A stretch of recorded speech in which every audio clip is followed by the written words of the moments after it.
Good morning. आज आहे गुढीपाडवा. नवीन दिवसाची नवीन सुरुवात. आज आपण बनवणार आहे पुरणपोळी.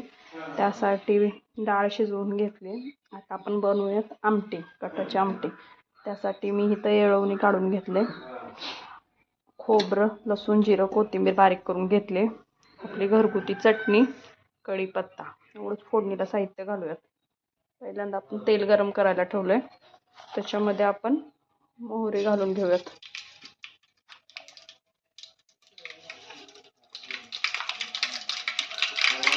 मोहरी तडतडली की त्यात जिरं घालून घ्यायचं.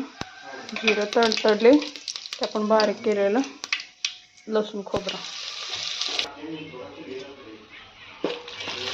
चांगलं भाजून घेऊयात. थोडंसं भाजत आलं त्याच्यामध्ये कढीपत्ता टाकूयात. कढीपत्ता गावाला फ्रेश भेटतो.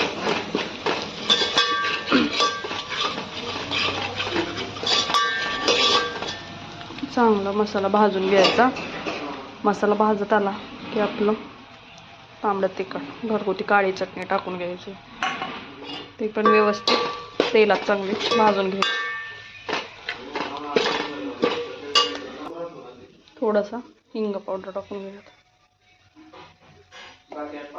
हे चांगलं भाजून झालं की यात 1 चमचा गोळ पावडर टाकूया.